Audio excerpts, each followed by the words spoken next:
اچھا چغتائی صاحب، آپ کے اسکول آف تھاٹس میں اس طرح کی شخصیات کا تصور نہیں تھا، تو پھر واصف صاحب کی طرف کیسے مائل ہو گئے؟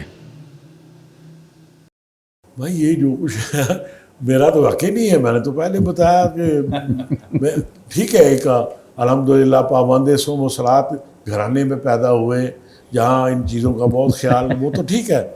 لیکن یہ جو ہے ادھر کا رخ، یہ ہو سکتا ہے میرے اوپر کوئی دادے پڑدادے جھگڑ دادے کہ میں کوئی ایسا میں نہیں کہہ سکتا، یا جینز میں بھی باتیں چلتی ہیں. یہ جو ہے جو آپ نے سوال کیا ہے، میں سمجھتا ہوں کہ یہ مجھ پہ ایک خاص کرم ہے، اللہ کی مہربانی ہے کہ مجھے ان تک کسی تلاش کے بغیر، کوشش کے بغیر. میرا تو یہ، میرے ایک دوست تھے میرے اور بہت ہی پابند بزرگوں کے ہاں حاضری دینا، تو وہ مجھے اسکوٹر پہ بٹھا کے وہ گھر چھوڑنا تھا، اتارا تھا، چھوڑ کے پھر آگے جاتے تھے. تو وہ جمعرات یا کوئی دن تھا تو کہنے لگے جی میں داتا صاحب جانا ہے. ابھی یہ نہیں بنا تھا، ابھی پرانے داتا صاحب کو بازار وغیرہ جو. تو میں نے کہا ٹھیک ہے. تو اسکوٹر پہ ان کے دروازے، مین دروازے تک اسکوٹر پہ میں چلا جاتا تھا. اندر وہ چلے جاتے، میں سلام کر کے آتا ہوں، تو میں باہر بیٹھا رہتا تھا. یہ نہیں، میں بے ادبی کی بات نہیں کر رہا ہوں، میرے روٹین آف لائف میں نہیں تھا کہ جا کے کسی درگاہ پہ میں یہ درگاہ کا مجھے میں بتاتا ہوں پھر، اگر یہ تصور نہیں تھا ہمارے کسی درگاہ میں مسجد جانا، نماز وغیرہ، وہ تو سب میں تھا. تو میں باہر بیٹھا رہتا تھا، وہ سلام کر اچھا کے چغتائی صاحب، آپ کے اسکول آف تھاٹس میں اس طرح کی شخصیات کا تصور نہیں تھا، تو اس کی جو تو پھر واصف صاحب کی طرف کیسے مائل ہو گئے؟ 86 میں 84 میں میں انڈیا گیا اپنے پڑھنے لکھنے کے حوالے سے. کام تھے، کوئی 1 مہینے کا ویزا مل گیا، اس چلا گیا، نجی تھا. تو جانے سے پہلے ظاہر ہے میں ملنے آیا، بات صاحب جی میں نے کہا انڈیا. اچھا باتیں ملی. 4 جگہ انہوں نے مجھے بتائیں کہ ان پہ آپ نے جانا ہے دلی. میں نے کہا یہ ٹھیک. یہ بالکل اس سے پہلے کبھی میں ان جگہوں پہ، جیسے میں نے آپ کو دادا صاحب کی مثال دی، اس سے قریب کی مثال کیا ہو سکتی ہے؟ بے ادبی نہیں، نافرمانی نہیں، یا جیسے بعض فرقے ایسے ہیں چھڈو جی ایسے کلمات استعمال کرتے ہیں، ویسی میرے خاندان میں کسی نے نہیں کی. لیکن زندگی ایسی، چنانچہ میں دلی گیا. 4 جگہ بتائیں انہوں نے. 4 جگہوں میں ایک تو وہی بستی نظام الدین،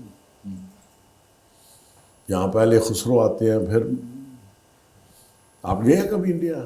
نہیں گئے. اچھا خیر، وہ بھی ٹھیک. ایک سلسلہ نقشبندیہ کے بزرگ ہیں، وہ بہت اچھے شاعر بھی ہیں. شہر کے اندر ہی ان کا، یعنی شہر کے بالکل درمیان میں ہی ان کا مزارات بھی بہت بڑا سلسلہ ہے. ایک وہاں جانا، اور ایک جگہ خواجہ باقی باللہ، نام سنا ہوگا. یہ انڈیا میں فاؤنڈر ہیں نقشبندی سلسلہ کے. اس کے آگے ہی چلتے ہیں مجدد الف ثانی بھی. لیکن اور ایک آدمی مجھے دلی کا مل گیا، وہ بھی اللہ نے کوئی ایسا کہ جن کو وہ دلی کا روڑا جسے کہہ لیں، کہ وہ چپے سے واقف تھا. اس کو میں کہتا تھا جب کام سے فارغ بھی آج فلاں جگہ ہوگا جاؤ، رکشے میں بیٹھے، ٹیکسی میں بیٹھے پہنچ جاتے تھے. وہ بھی میرے ساتھ. میں نے کہا یار خواجہ باقی باللہ کے مزار پہ جانا. کہنے کہ ہاں وہ فلاں قبرستان ہے، وہاں ان کا مزار ہے، مزار یا جو بھی. تو چلتے ہیں اور پہنچے وہاں قبرستان. دیکھیں سارے ہندو آبادی جا رہے ہیں قبرستان میں، اور ان کی قبر کوئی مزار نہیں ہے، کوئی چھت نہیں ہے، قبر ہے، تعویذ ہے، اس کے اوپر دیواریں ہیں چاروں طرف. 3 3 4 4 فٹ کی بس، اور یا وہ سرحانے ان کے، ان کا نام وام لکھا، تاریخ جو بھی ہوتا ہے کرنا ہوتا ہے. میں نے تو حاضری دینی تھی وہاں صاحب کے فرمان کے مطابق. تو کچھ دیر بعد جس طرح قبرستان میں دعائیں کرتا ہی آدمی، تو خواجہ باقی باللہ کی، اب وہ اس طرح کی ہائیلی نگلیکٹڈ، لیکن بہرحال ارد گرد سارے گھر بنے ہوئے، بلکہ تجاوزات، قبرستان ہندوؤں کی آبادی ہے. تو خیر کچھ دیر وہاں ٹھہرا، دعا وغیرہ کر کے میں اب چلے.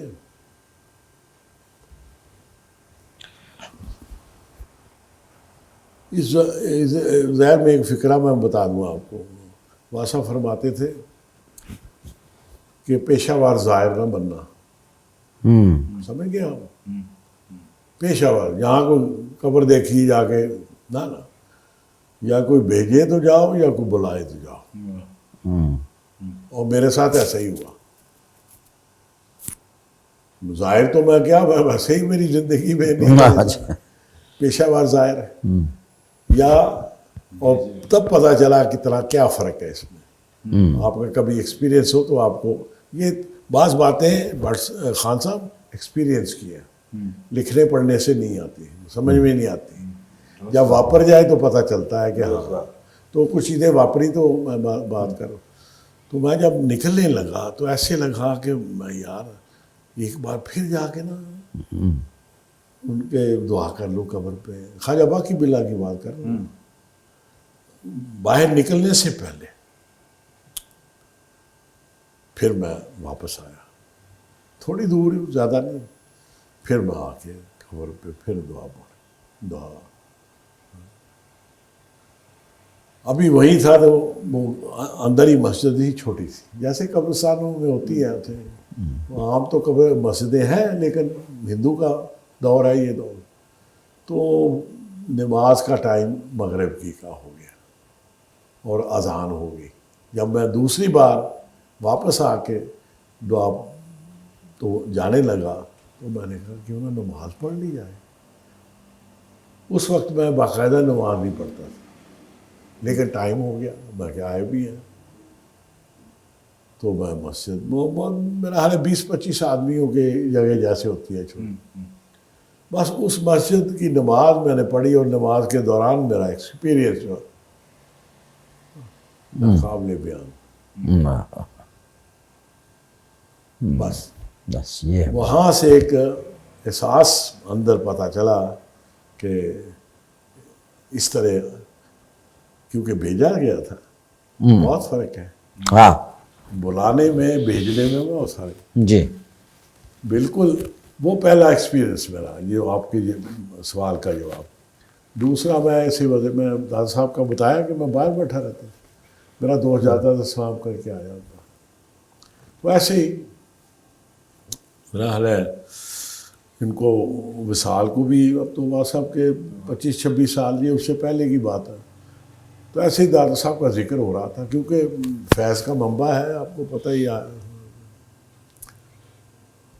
کون ایسا جو یہ نہ کہے کہ وہاں سے ملا. سارے خیر بھائی اس کو چھوڑ رہے آپ. وہ پوچھے، میں نے کہا میں کبھی گیا نہیں. ابتدائی سالوں کی بات ہے، میں نے ویسے معلوم ہے کہ جاتے ہیں، وہ کتابوں کی دکانیں ہیں، باہر ہیں، سب کچھ ہے اس طرح. کہنے لگے دیکھو آپ پڑھے لکھے آدمی ہیں. میں نے کہا کچھ حرف شناسی ہے. کہنے ان کی کتاب ہے. میں نے کہا ہے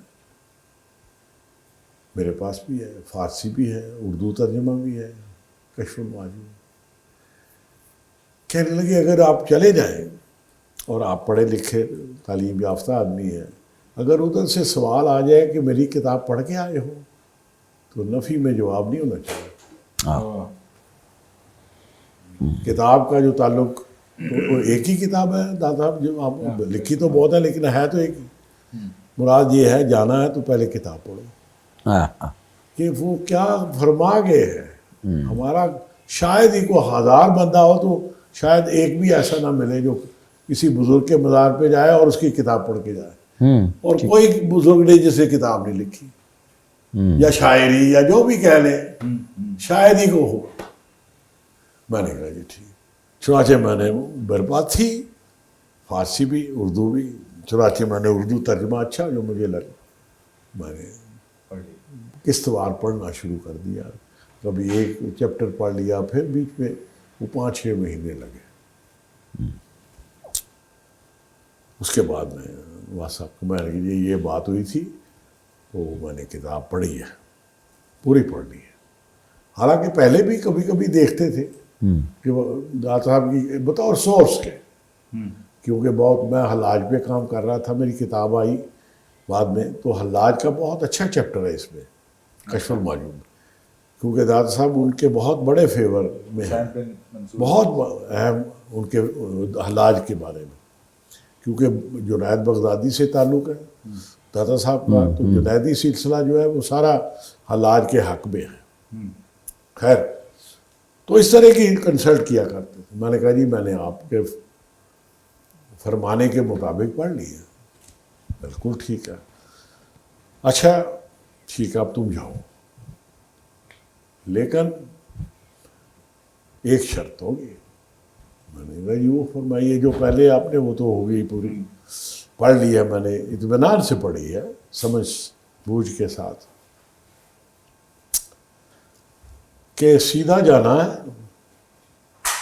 نہ دائیں دیکھنا نہ بائیں دیکھنا کیونکہ اسے پتا تھا میرا پس منظر کیا ہے کہ دیکھو جی بزرگاں دے مزارتے کی ہو رہے ہیں کہیں نہ دائیں دیکھنا نہ بائیں دیکھنا سیدھے جانا اور جا کے سلام اور درود شریف پڑھنا ہے اور واپس آئے.